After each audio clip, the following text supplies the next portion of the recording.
Hey guys, welcome back to Explainer X today. I am going to recap a 1979 drama movie, named Tim Tin Drum. So, let's begin. The story begins with a young man narrating the events that led to his birth and life during the World War era. In 1899, a petty criminal is running away from the police. The criminal, Joseph Kolachik, seeks refuge from a young woman, Anna Bronsky. Anna agrees to hide the criminal under her skirts. However, the man takes advantage and has sex with Anna while she has to control herself since the cops have arrived and are asking about Joseph. The police are certain that Anna must have seen Joseph since he ran just along her way, but Anna denies seeing or knowing the man. Over the next months, Joseph parties hard with the people in the village of Kashubia. Eventually, after a year, the law catches up with him. Witnesses confess to seeing Joseph throw himself in a river. Speculations tell that he might have traveled to America and become a wealthy man, or he might have drowned. 9 months after the assault, Anna gives birth to Agnes Bronsky. Agnes is said to have 2 lovers, her husband, Alfred, who is a chef, and her cousin Jan, who is a postmaster. Agnes soon conceives and gives birth to Oscar. Oscar's father is not known, but the young boy is almost sure that his father is Jan.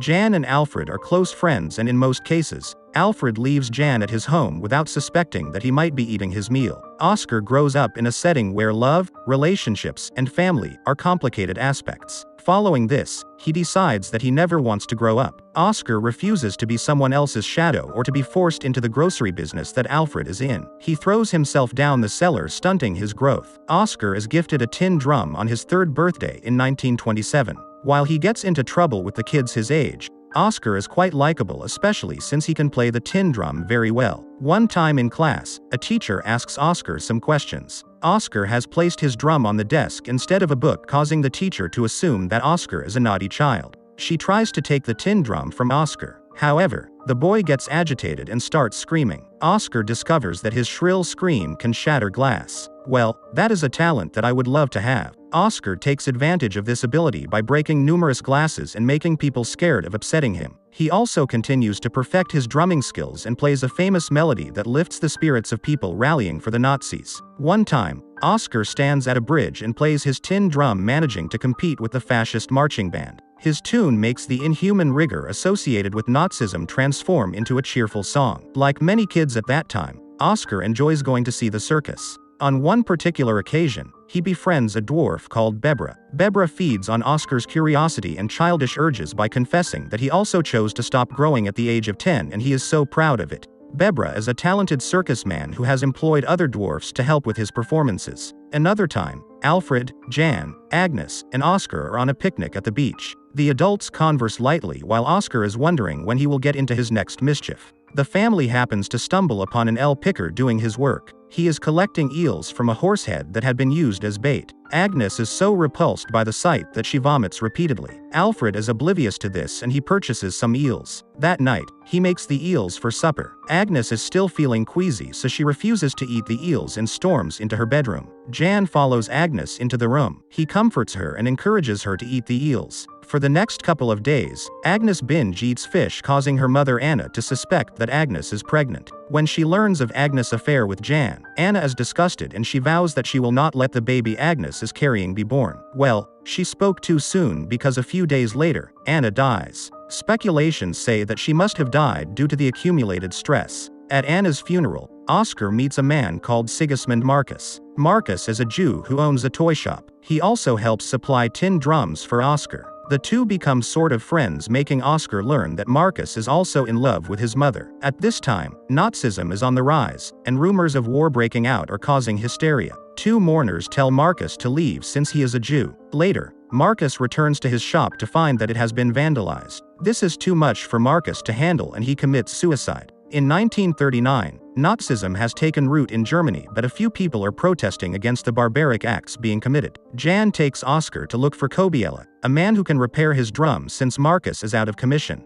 As Oscar is busy with the drum repairer, Jan slips into the Polish post office. Jan is a Nazi cordon, so stepping in to help the Polish or the Jews at this time is considered treason. Jan does not think about that since he participates in an armed standoff against the Nazis. This causes a battle to ensue between the protesters and the Nazis. Kobiela is fatally shot while Jan gets wounded. Jan keeps Kobiela company by playing a game of skat until Kobiela succumbs to his injuries. The Germans capture the building that Jan and Oscar are in. They take Oscar back to his parents while Jan is arrested. Like many before him and after him, he is executed. Following the chaos in the town, Alfred decides to hire someone to help him in his shop. He hires a sweet 16-year-old girl called Maria. Oscar starts getting feelings toward the pubescent girl and he seduces her. Unfortunately, he discovers that Maria is also having relations with his father. Oscar walks in on them doing it and he uses his tin drum to press against his father's rear, causing him to finish in Maria. Alfred is angry at the intrusion, considering that he was supposed to pull out, so he unleashes his anger on Oscar. This reaction makes Maria angry since she thinks that Alfred should own up and stop blaming the kid for his mistakes. Maria goes to the bathroom to douche and Oscar follows her there. Oscar expresses his anger and jealousy at Maria's infidelity, causing them to have a huge fight. Oscar ends up hitting Maria on the groin. A few months later, Maria gives birth to a boy.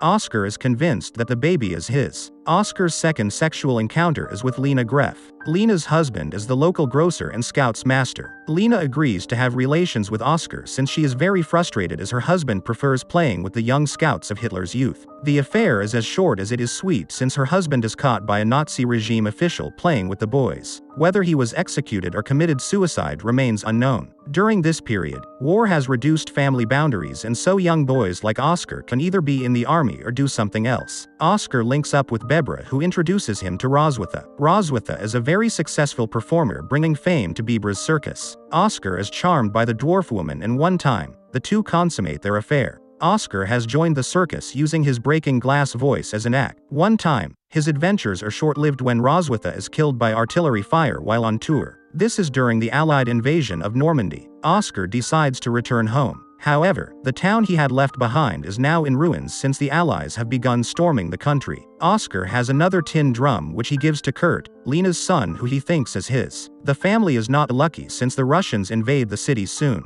The family hides in the house cellar, but they are found soon enough. Some Russian officials gang rape Lena while another soldier kills Alfred, who attempts to swallow his Nazi pin. Alfred's shop is owned by a Jew who had managed to escape the torture his people had been subjected to. Talk about irony. The man also arranges Alfred's funeral. It is at Alfred's funeral that Oscar decides to grow up. He throws his tin drum into the grave. Meanwhile, Kurt is playing with some stones and he accidentally hits Oscar with one of the stones, making him land in the grave. In the final scene, someone who has attended the funeral tells the crowd that Oscar is growing again. The family decides to relocate to the west, but Anna remains behind. And the movie ends here. I hope you enjoyed the video, so click any video of 3 of them and enjoy next. Please don't forget to subscribe our channel and please like the video and tell us in the comment how you liked the video. I see you soon.